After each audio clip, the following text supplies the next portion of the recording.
People love to say business isn't personal, but that's a lie.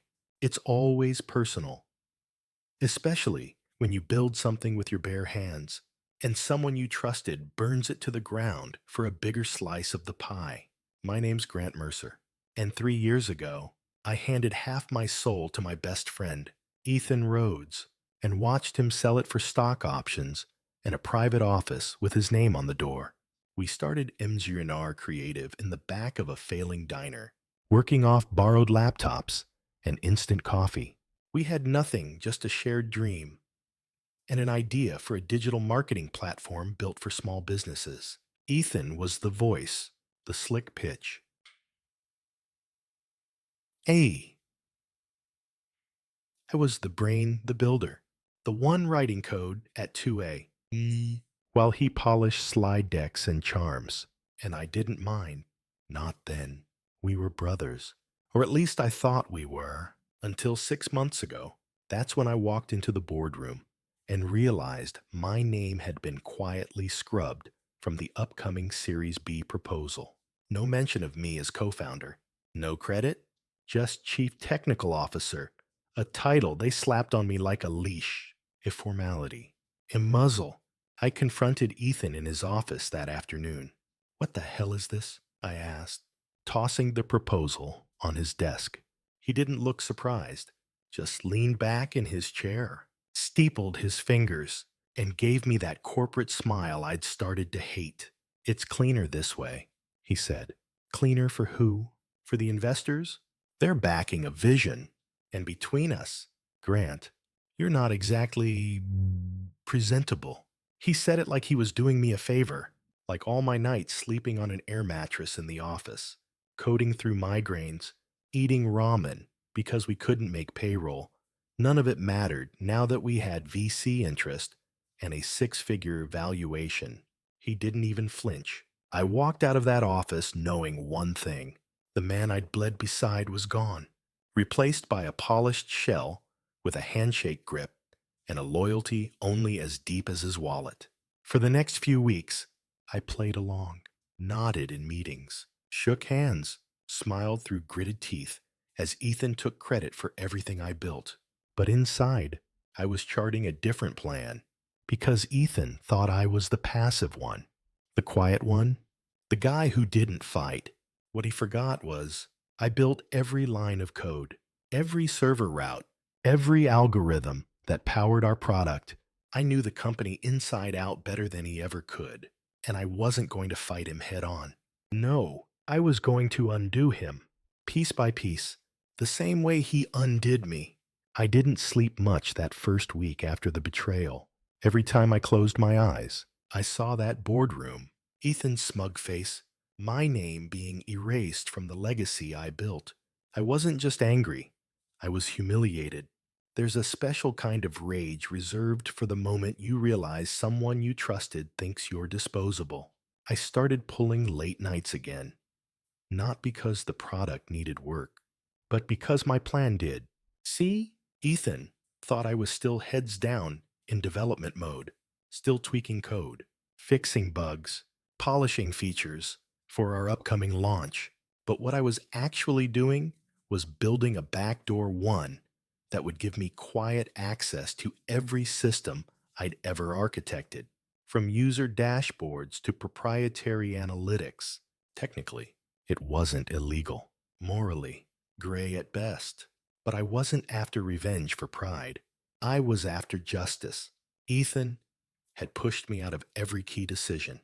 He'd locked me out of pitch meetings, revised investor packets without my sign-off, and worst of all, started floating ideas to license my original code to third-party vendors without my knowledge.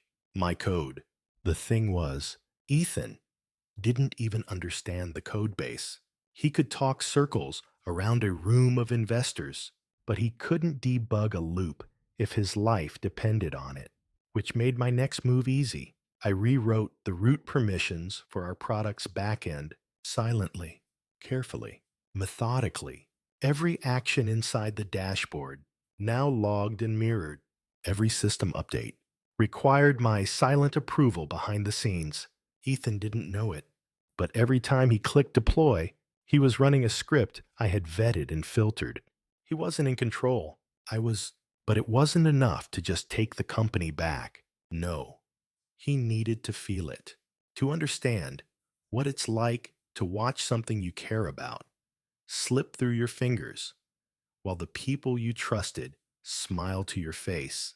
That's where Layla came in. She was our newest hire project manager, MBA, razor sharp, and underused.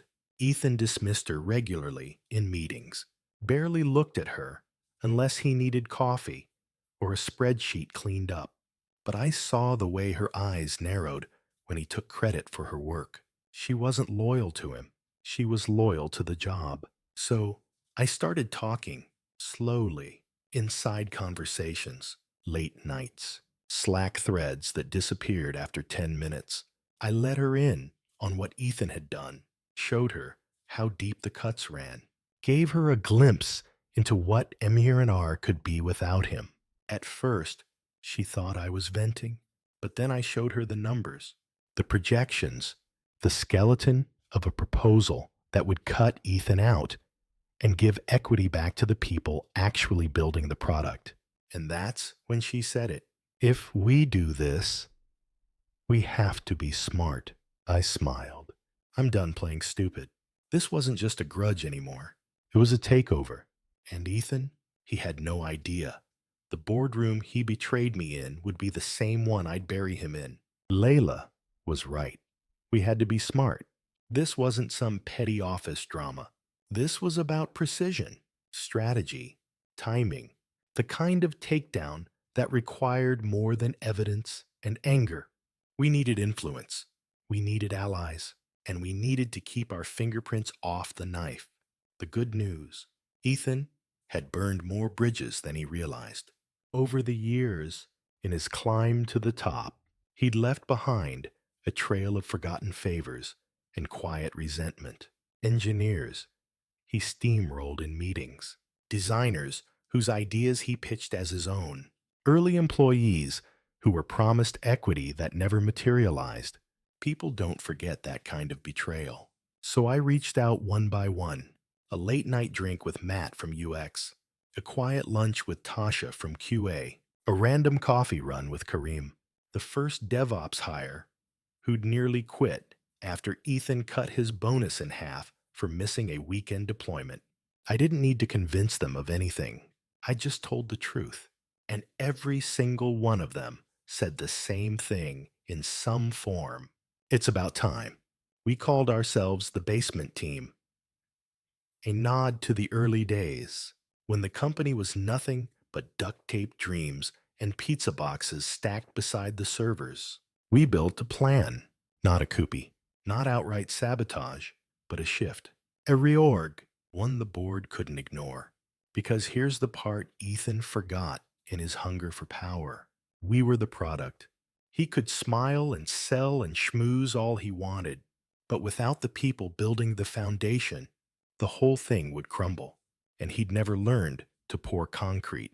We started quietly reassigning credit, submitting internal memos with more signatures, adjusting workflow logs so that the paper trail showed who was really making things happen.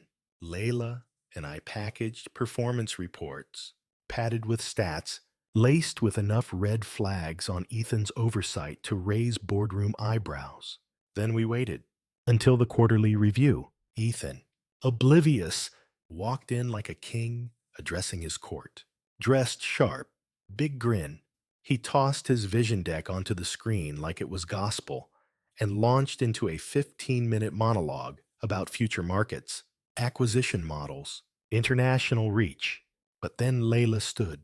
Before we move forward, she said smoothly, there are some inconsistencies we've been tracking in leadership transparency and workflow accountability. The room shifted, eyes turned, and for the first time in that polished glass box, Ethan didn't look so confident. I said nothing, just sat there, hands folded, watching the seeds we'd planted begin to bloom. He flipped through her slides, trying to catch up. What is this? Layla kept her tone steady.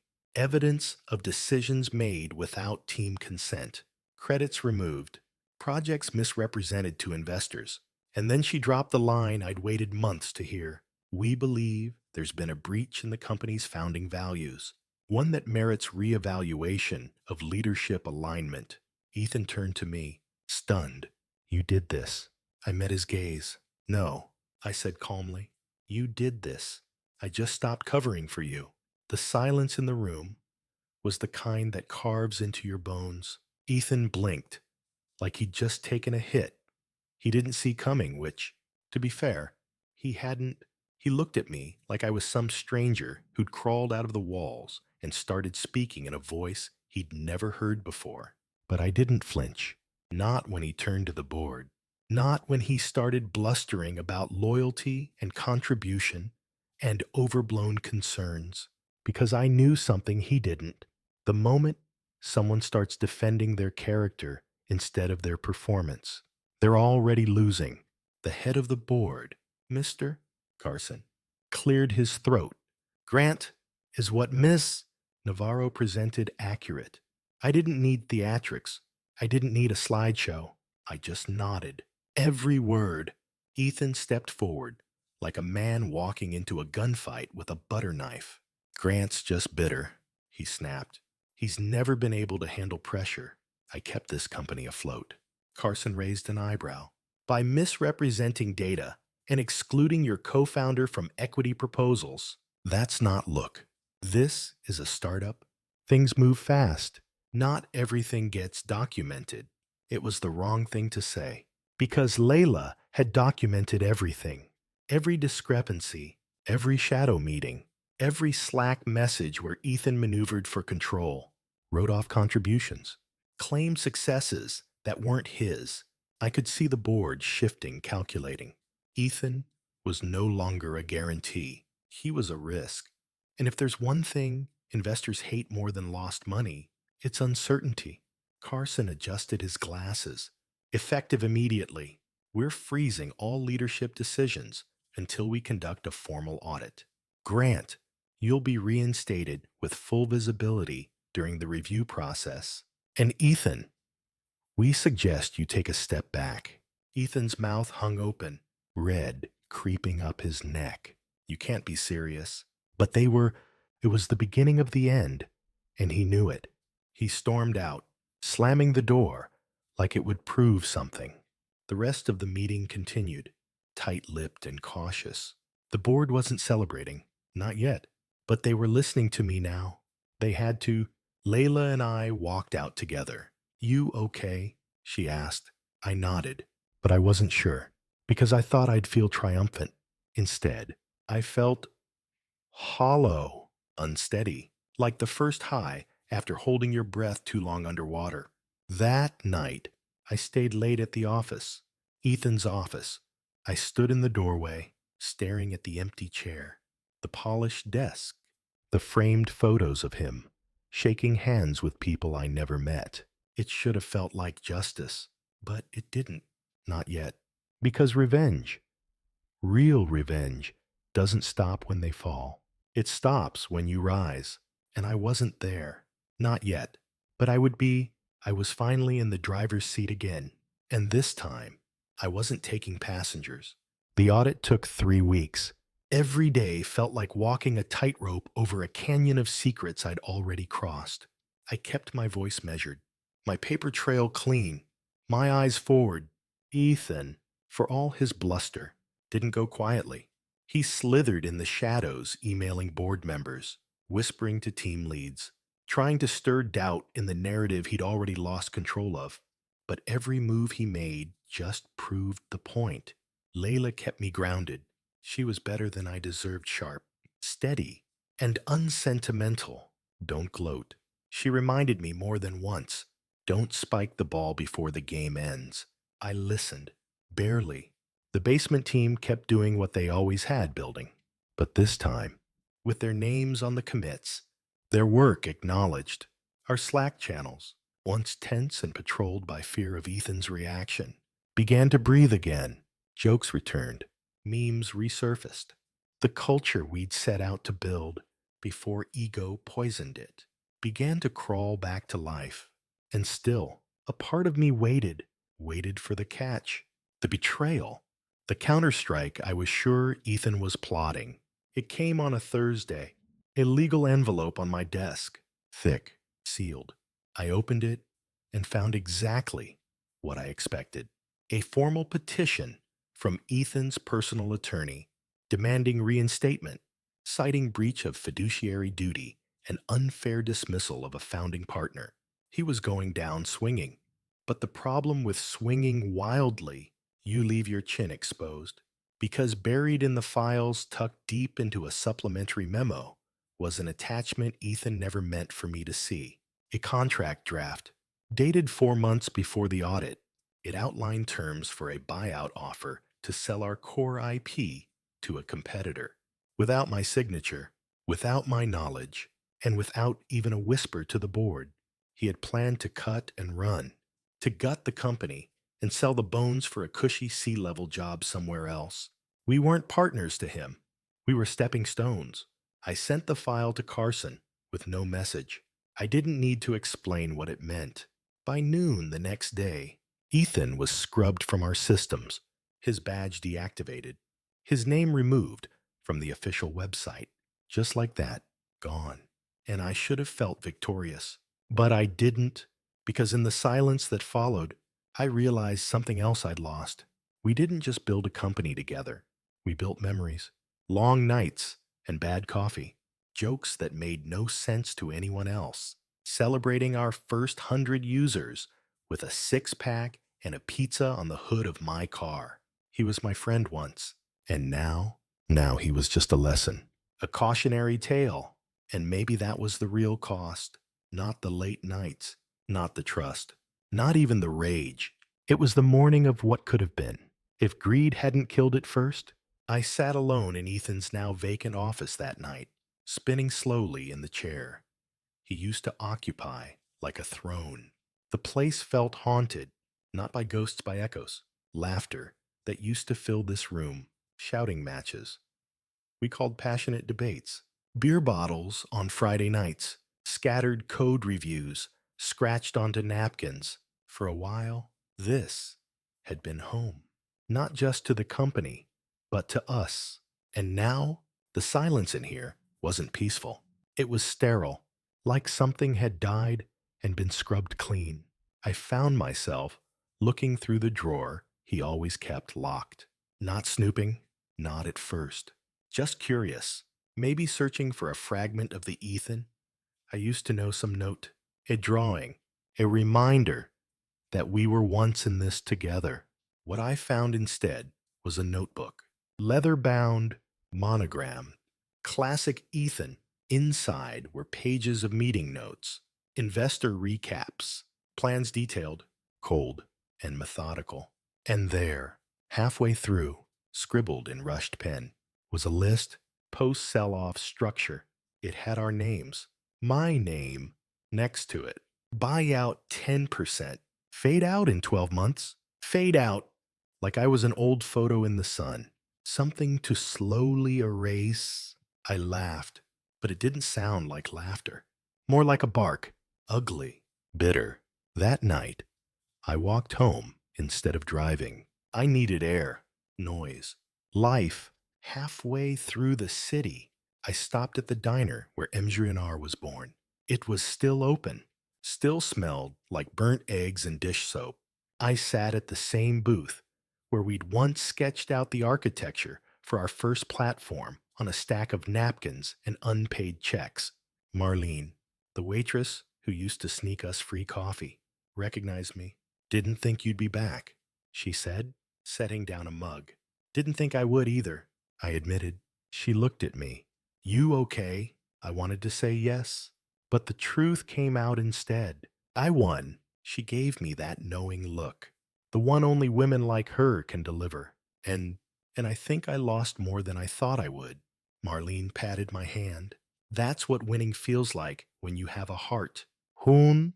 She walked off before I could say anything else, and I sat there, staring into the swirl of cheap coffee and heavy silence, feeling like a man who had finally crossed the finish line, only to realize the race had changed him.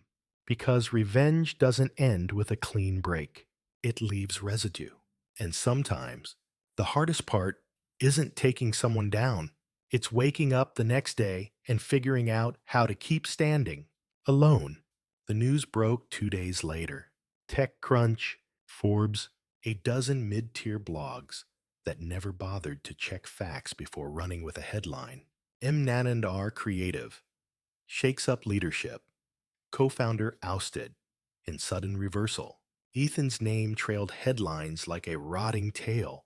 Words like misconduct, breach of trust, and internal audit were tossed around in boldface fonts, paired with his smug headshot and the kind of language that stinks of disgrace. I should have felt relief. I should have been proud. Instead, I stared at the screen and felt like I was watching someone else's story unravel. Someone meaner, someone colder, someone who'd turned rage into strategy and weaponized silence like a scalpel. The comments were split. Of course, that's the nature of public takedowns. Some people hailed me as the hero, the quiet genius reclaiming what was stolen. Others whispered about vendettas, betrayal, boys who couldn't play nice. I didn't respond to any of it.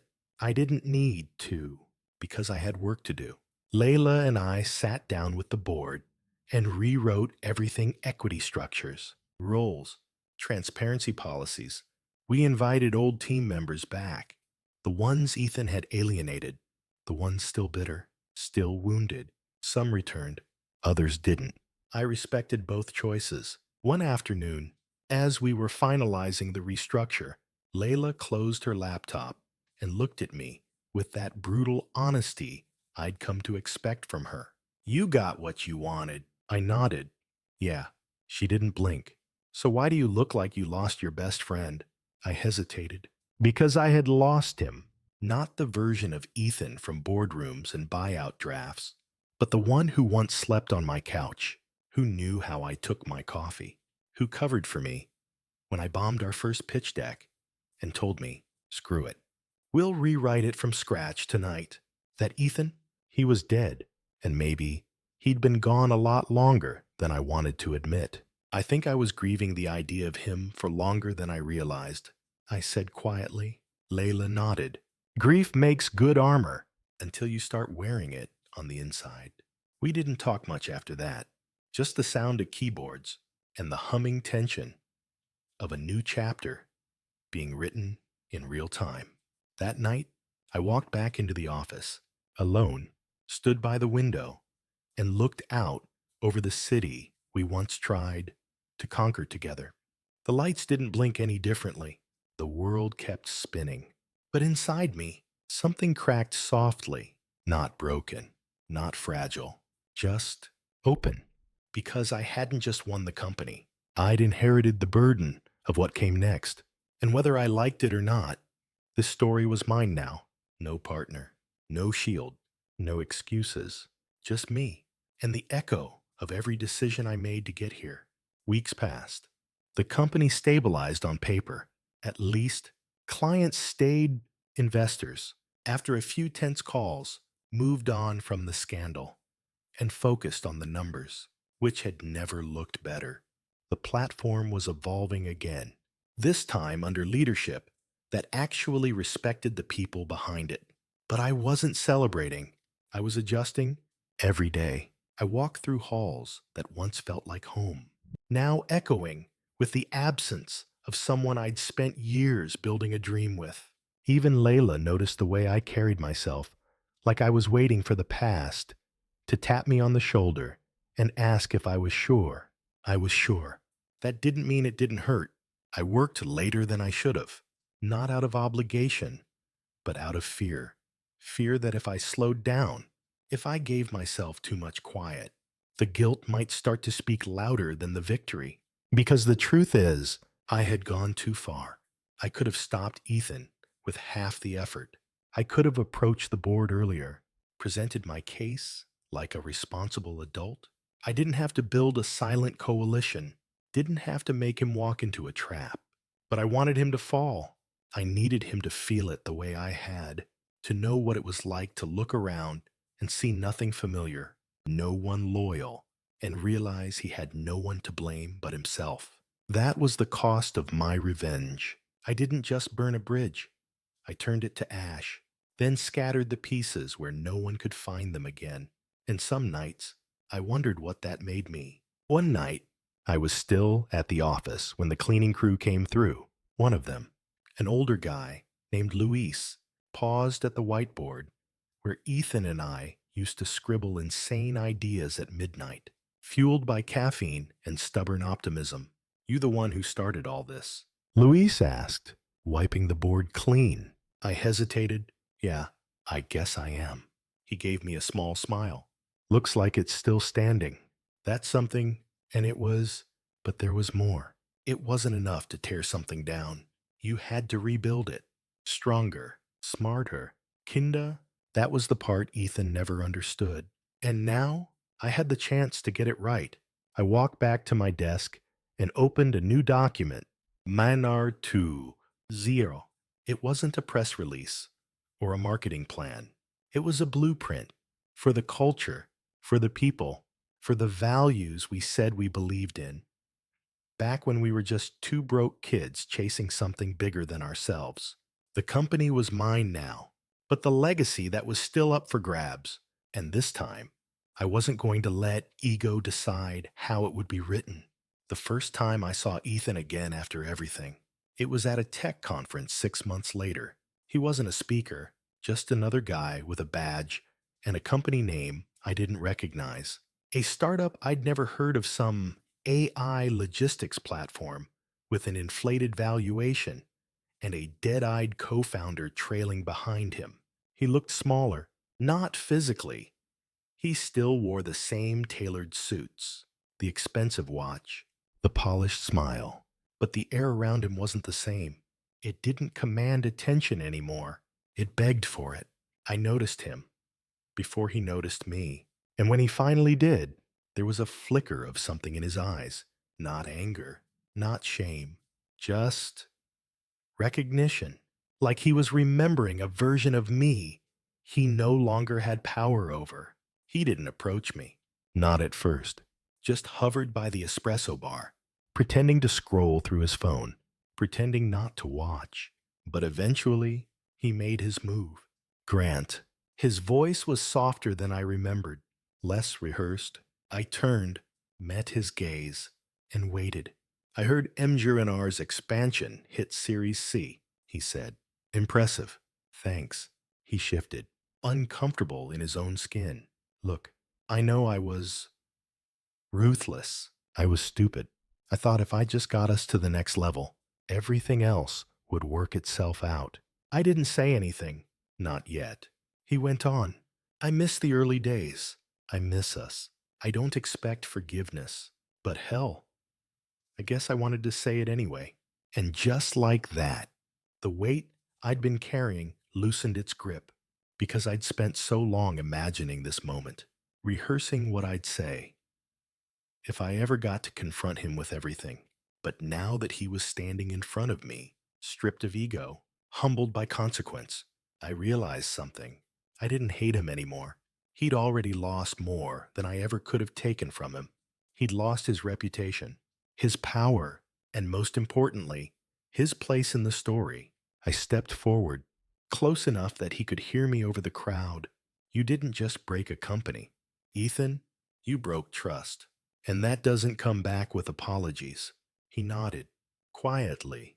But I do hope you learned something. He looked up, surprised. What's that?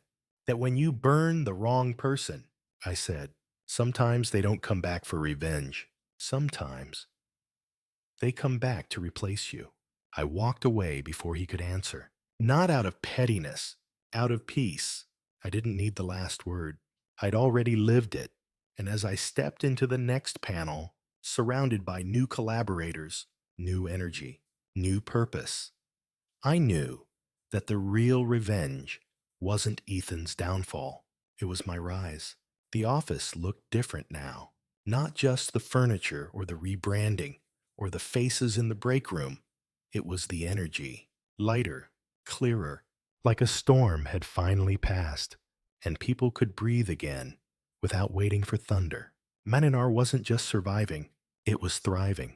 We'd expanded our client base, rolled out a new platform that Layla led with surgical precision, brought in engineers who believed in building for people, not profit margins. For the first time since the beginning, the company felt like it had a soul again, and yet something in me had changed. I didn't walk in like a conqueror anymore. I didn't stare at Ethan's old chair with bitterness or pride. I barely noticed it at all. What I saw instead was the reflection of the man I'd become in the glass. Older, sure. A little worn, but sharper, quieter, measured. One morning, I got a letter in the mail, not an email, a real envelope, no return address. Inside was a single sheet of paper, no apology, no plea, just a quote. Revenge is never about justice. It's about reclaiming the part of yourself someone tried to take. I didn't need to ask who sent it. I just folded it once, placed it in the drawer beside my desk, and left it there because they were right. When Ethan betrayed me, he didn't just try to take my company. He tried to erase the part of me that believed in building something meaningful, something human. And in chasing revenge, I nearly lost that part myself, but I got it back, piece by piece. I had to go dark to do it, had to use every ounce of patience and pain and cold calculation, and it cost me, not just him, but the version of me who believed in loyalty without question. That man's gone, and maybe that's okay, because what's left is someone who knows the difference between partnership and dependence, between ego and leadership, between taking back and moving forward. That Friday, we celebrated our first quarter topping every target. Layla gave a speech. The team toasted with cheap champagne and real smiles. And as the noise settled, someone asked me what it felt like to be the boss. I looked around the room. The laughter, the light, the spark that had almost been extinguished by a man who thought he could do it alone. And I smiled. I'm not the boss, I said. I'm just the guy who made sure we didn't forget who we are. I raised my glass, not to me, but to them, to the ones who stayed, to the ones who came back, to the ones who rebuilt it all. Because revenge may have started the fire, but this was the light that would keep it burning.